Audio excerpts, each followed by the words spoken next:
Hello, hello. Monday again. We're here at the radio station. I got a guest. I'll introduce him in a second, but hold tight. My son's getting stuff done.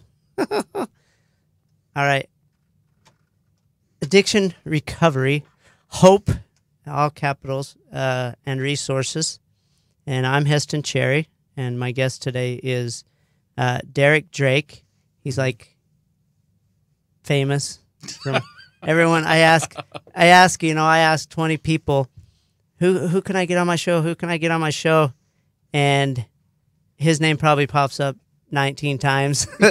So I was excited when he agreed that he would come on the show and talk with me about a subject I think that's near and dear to both of our hearts and giving back, and so he was volunteered to come on, and we're excited to have him. We reached over 50,000 people last week, so we're like at 50, Wow. almost 52,000 in That's cool. 27 weeks, I think, or something. Cool. But yeah, we're touching hearts and hopefully opening doors and connecting people with right resources and places they can go to get help, and that's hopefully what we're doing today. And so, Derek, let us know about yourself. Talk for as long as you can about where you've been, where you're going, what happened, and how it happened. Where you're at in your life now. Okay. Well, basically, I'll kind of go back to maybe like about There you go. 2008. Yeah. So in 2008, it was the first time I got introduced to recovery. I didn't really know what recovery meant. I didn't, you'd see like 12-step meetings on movies or whatever, and they seemed like they were miserable in them. You know what I mean? And so I was court ordered to start going to these meetings. I got in some legal trouble, and I just expected the meetings to be horrible. So I'd have to stop by the liquor store.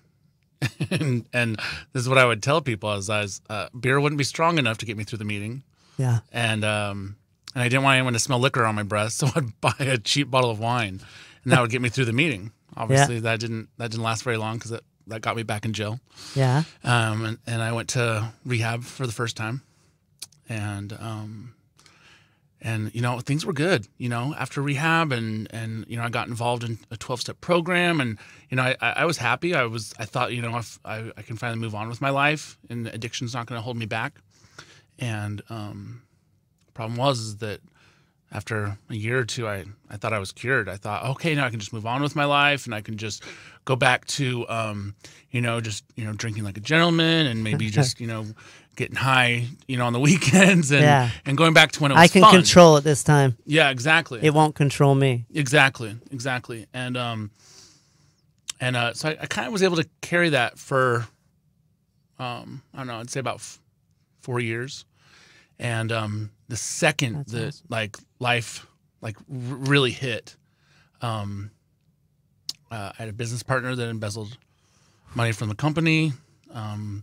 I had no way to pay my bills, and so I applied for a credit card, and I got a cash advance on it, and I just went out, and I thought, well, I'm going to have to sell drugs in order to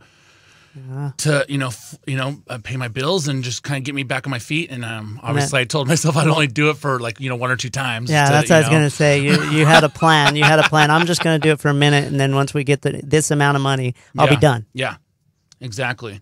And maybe 2.5 years later, dude, I'm a mess, dude. I'm running from someone that is chasing me. I don't know who's chasing me. My paranoia and my psychosis and just everything. Like I thought my parents were in on it. I thought my family. I thought my friends. It got so bad that it put me in the hospital. My parents took me to the hospital. They were worried for my life. They thought I was going to do something. They took all my guns away from me, and I got put in the hospital. But being the addict that I am, I had this 12-step book with me. I'll just say it. I'm a member of Narcotics Anonymous. I had the basic text with me, and I took it with the hospital when my parents took me because I didn't want them to think I had a drug problem. Right. And so when the doctors and nurses and talking about my psychosis, my paranoia, and my suicidal thoughts and stuff, they're like, "Well, are you on any drugs?"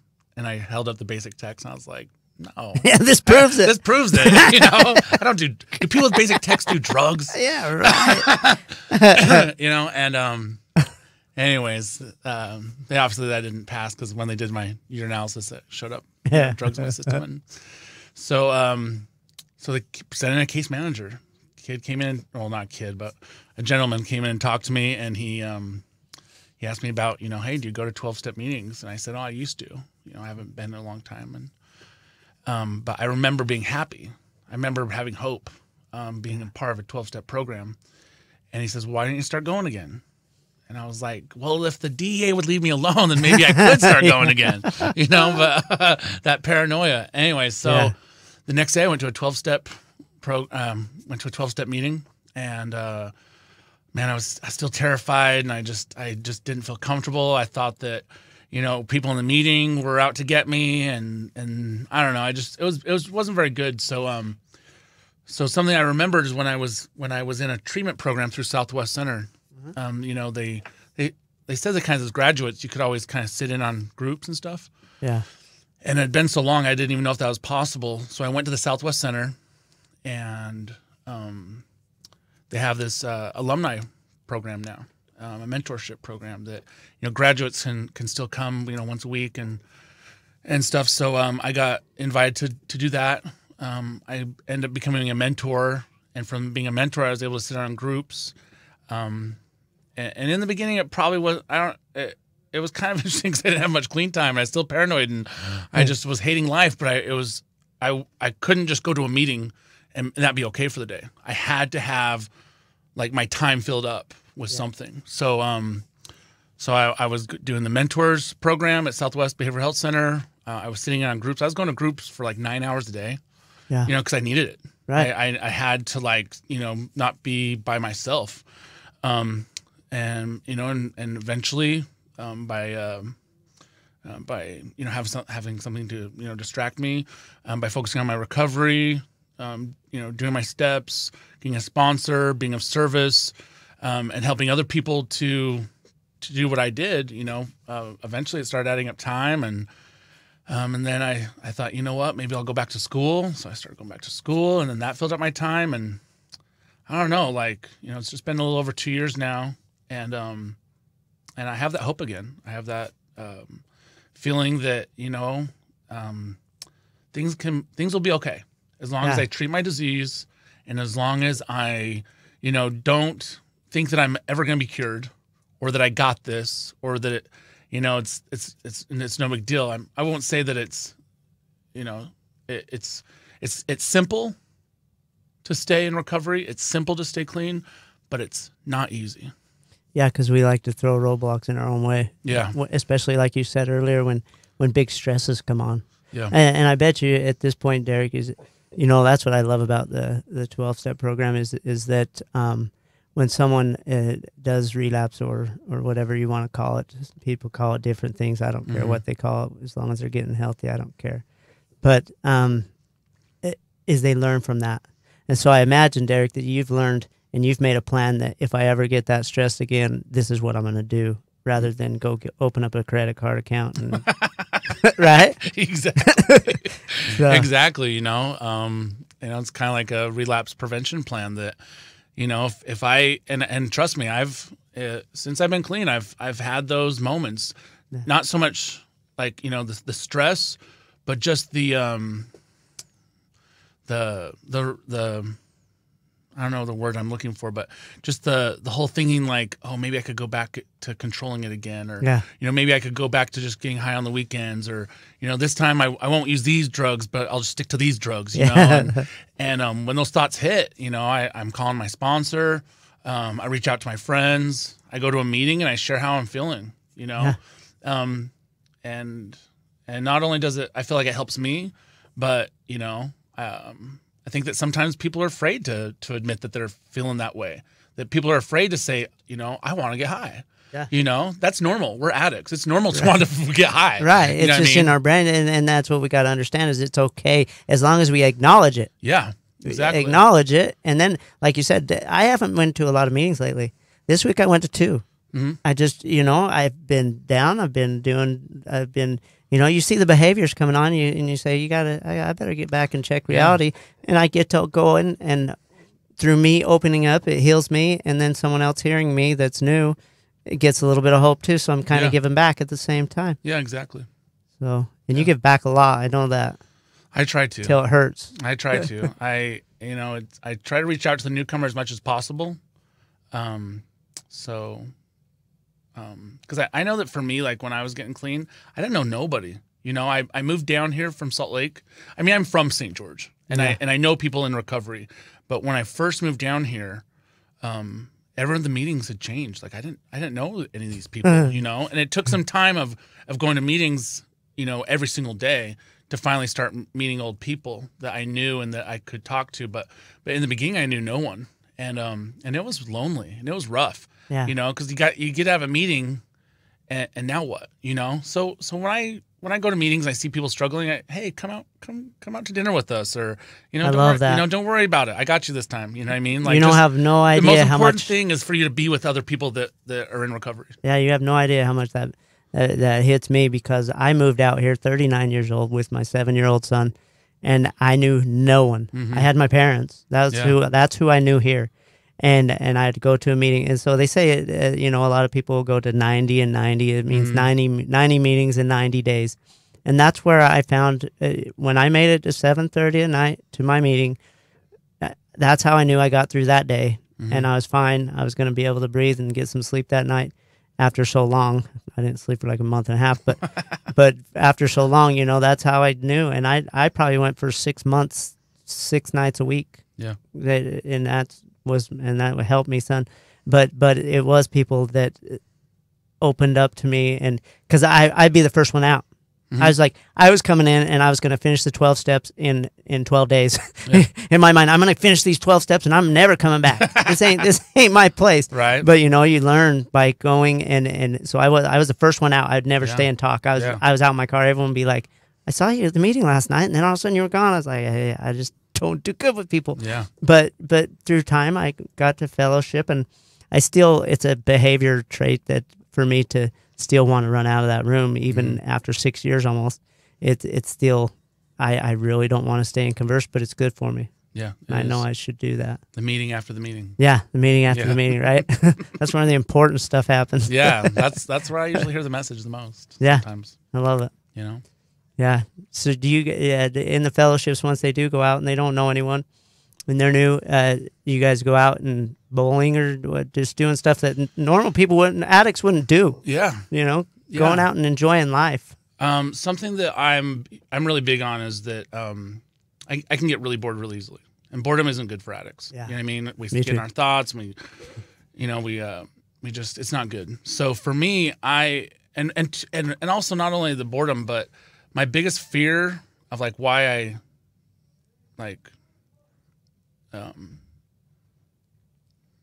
basically my biggest fear of getting clean and staying clean is that my life will be boring.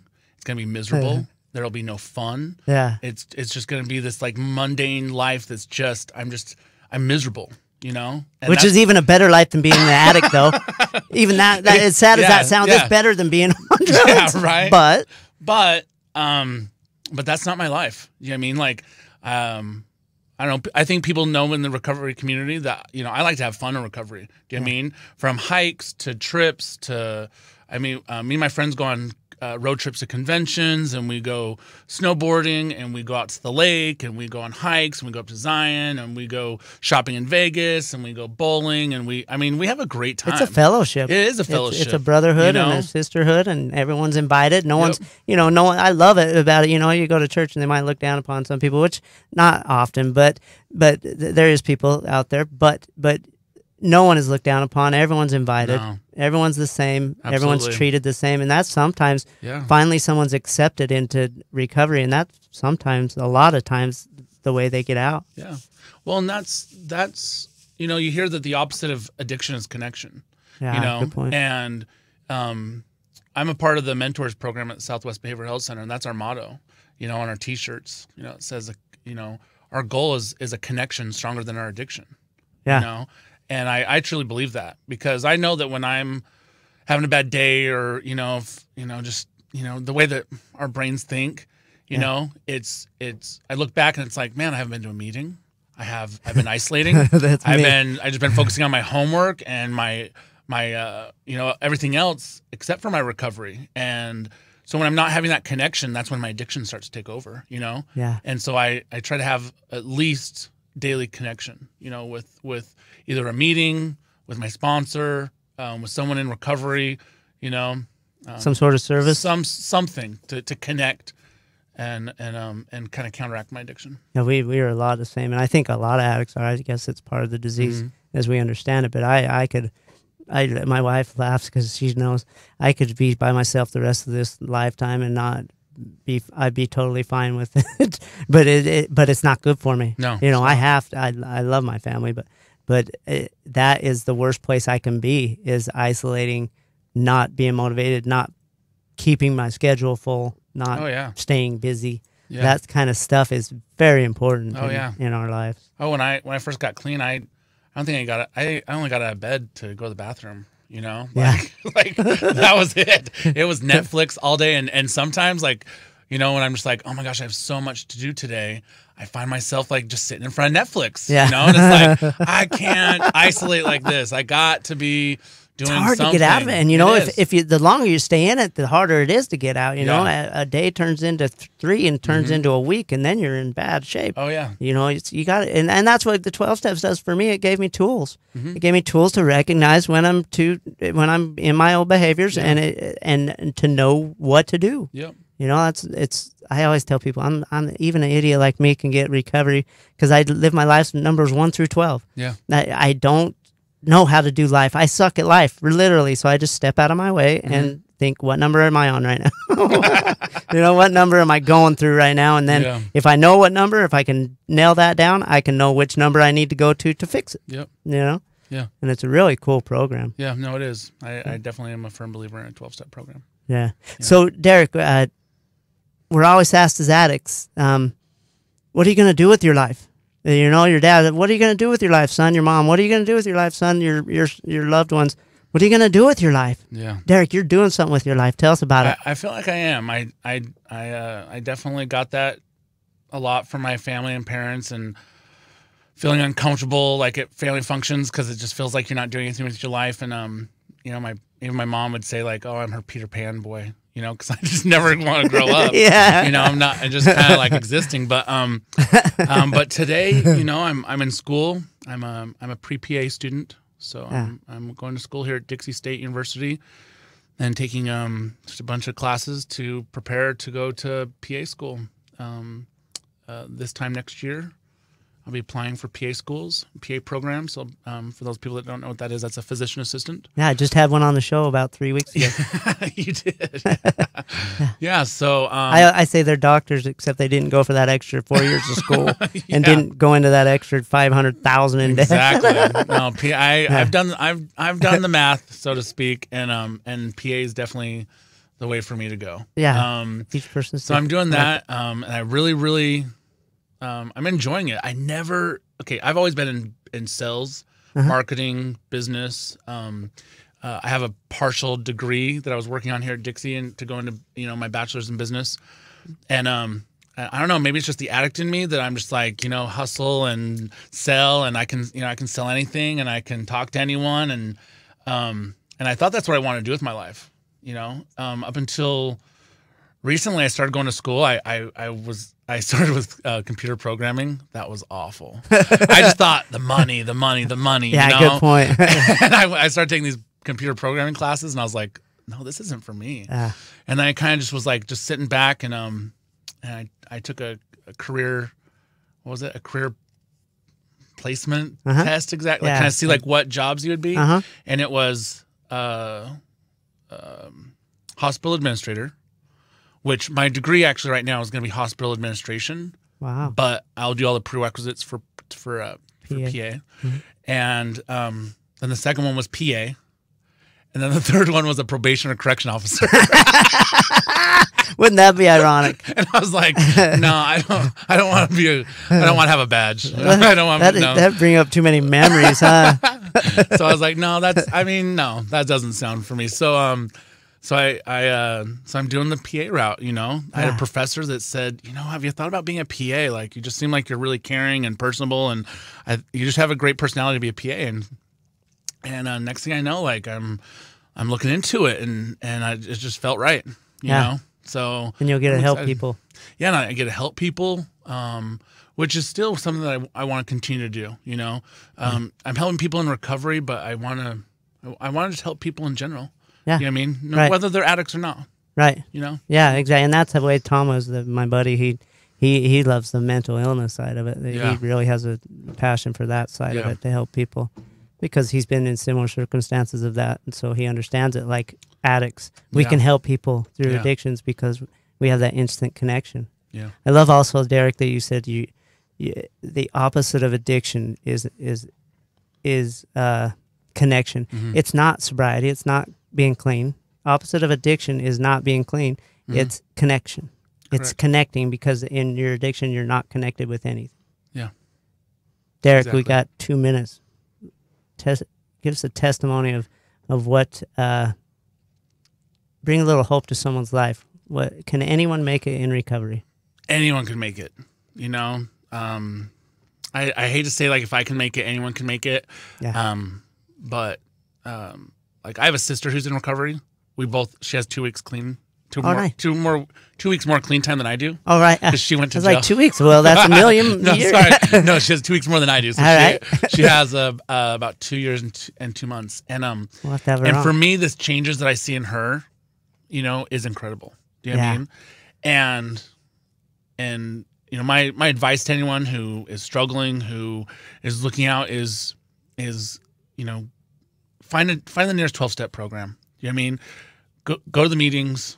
You know, go to the meetings after the meetings. You know, talk to people. As much as you don't want to. As much as you don't want to, you know, because I would go to meetings, I would just sit on my phone, like, you know, hoping someone would talk to me. Yeah. And you know, and it didn't usually happen, you know, but once I started to talk to other people, then, you know, it started to happen. But, you know, anyone who is suffering from the disease of addiction can find hope, you know. Go to 12-step. You know, do the suggestions that they tell you. You know, get a sponsor. Start working some steps. Start. You know, having that connection, but also kind of like, you know, repairing some of the damage that we've caused. Yeah. You know, good point. I mean, because something that keeps me kind of stuck is thinking of all the wreckage I've caused. Yeah. And I'm not worthy to recover because I've caused so much damage. Yeah, and that's that shame that we can't have. Exactly. You know, and that's what the 12 steps help you to do. Once you get done with so many steps, all of a sudden you're prepared to do those. Yeah. Exactly. Which is cool. Yep. Now, man, Derek, I'm so proud to have you on the show. Thank you. It's been a pleasure. You're an inspiration, and you're doing it, and I'm proud to say I know you now. Awesome. Yeah. And I've heard a lot about you, man, and I heard. Man, there's nothing better than an addict in recovery. Like you said, we have a passion for life. Mm-hmm. We want to go and stay busy and active and help other people. Yeah. And that's what will help us in our recovery too. So it's kind of a win-win for everybody. Yeah, it is. But yeah, thanks for coming on. Yeah, thanks for having me. It's appreciate you. If you know anyone that wants to come on the show, send me their name. Yeah, I just said I think that'd be good to have her. I just said when you were saying, I said it sounds like we need to have her because I want someone that they need to have at least a year clean time. Yeah, and from there, I would love to have anyone. So yeah, we'll get a hold of her. Okay, if she might say no, and I'm okay with that too. Some people, I tell people you're fine if you say no. I get it. It's okay. But I'm gonna ask you if I find you, if I hear your name, because great things happen. Everyone I've met in this program has just changed my life. Yeah, and just by meeting them for a half hour, it's really cool. I'll thank you all for listening. Join us again next Monday. Addiction recovery, hope. Hope. There's hope. Hope. There's hope, and there's resources out there. Get a hold of, Southwest, USERA, a rehab facility, something, and find your place, and you'll be off and running. Face your fears. Yep. Talk to you next week.